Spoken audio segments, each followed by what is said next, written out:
Okay, today we're going to be talking about high-stakes testing.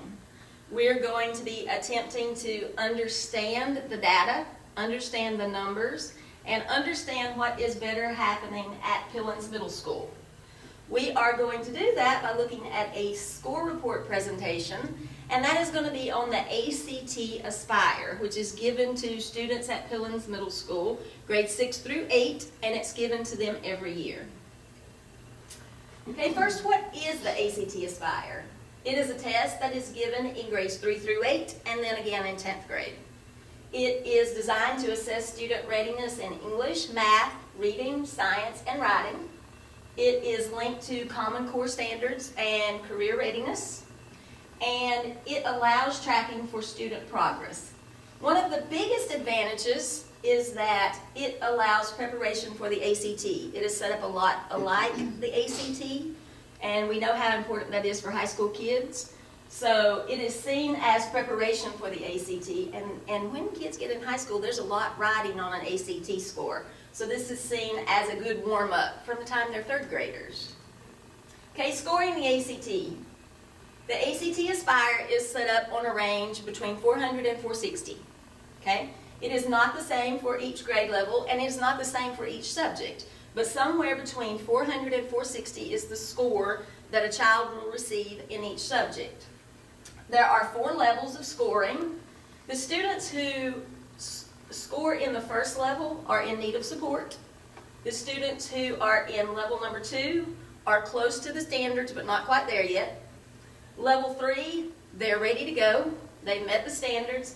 And then level 4, those are the students that are exceeding the standards. Okay, I wanted you to see what it looks like when it is published on the Alabama website, the State Department of Education website. This is what the report looks like, okay? This is old data. This is 2014-2015 on Pillins. It was the last that's been published on the website. So it's not what we're going to look at, but this is the report that is made available to the public through the State Department, okay? The nice thing about this one is there are a lot of numbers on here, but this is broken down. You can break this down by special education students, general education students. You can break it down by race, by gender, poverty level. Most anything you can think of, there are subcategories that you can look at if you get that one big report. But we're going to take a closer look at this, and we wanted new data. So what we're going to look at is, what does Pillins Middle School do with that big report? What they do, administrators agreed that that was too much to give us at one time. That's too much to give our parents, it's too much to give our teachers. We want to make it easier for them to understand. So what they did was, they decided that they were going to do an ACT Aspire trend data. Okay, and you can see the size of this. I'm not trying to get you to look at numbers here yet because I know you can't really see that. I just want you to see the size of this report compared to the size of the other one, okay? Our goal is to make this easy to understand. So we've taken that big report and we've put it on something smaller. Now we're going to take a closer look at this, okay? Each one of these are broken down into grade levels and years. All we're talking about is Pillins Middle School as a whole when it relates to 6th grade, 7th grade, and 8th grade. And all we're talking about are the level 3 and 4 students who are ready, okay? If we want to look at the ones who need support and are not quite there yet, that would be a whole different report. But this is what they wanted us looking at, okay? So we can look at 2014 and we can see that 6th grade were 12% ready. 7th grade, 12% ready, and 8th grade was only 8% ready, for an overall average of the school, 11% ready. Okay, we're going to take even a closer look. Okay, we are looking for trends and looking for ways of tracking our kids. Okay, so when we look at these numbers, the first thing I looked at when I saw this was tracking the 6th graders. These kids were, in 2014, they were 6th graders. And in 2014, 12% of them were ready. Okay, so we're at 12%. So if we're doing everything at Pillins that we need to be doing, and they're learning at Pillins, and we're doing all the strategies that we're learning, we should see an upward movement of the same kids, which is exactly what we see. So we see in 2015 that same group of sixth graders moved from 12% proficiency up to 15%.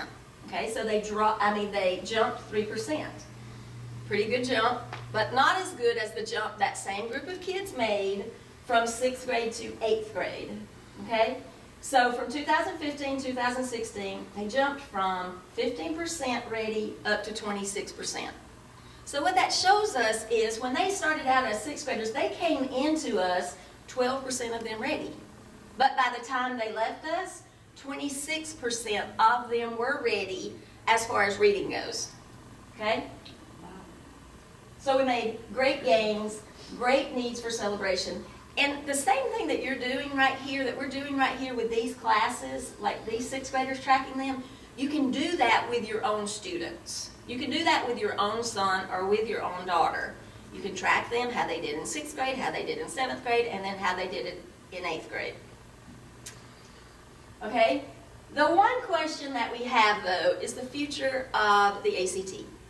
Okay, the ACT was first implemented back in the spring of 2014. We have been taking the test for the past 3 years. At Pillins, they've used it for 3 years. Alabama adopted the ACT Aspire test, and they were the only state that did this. Okay, they were followed by Arkansas. So those are 2 states out of the 50 states that use the ACT Aspire.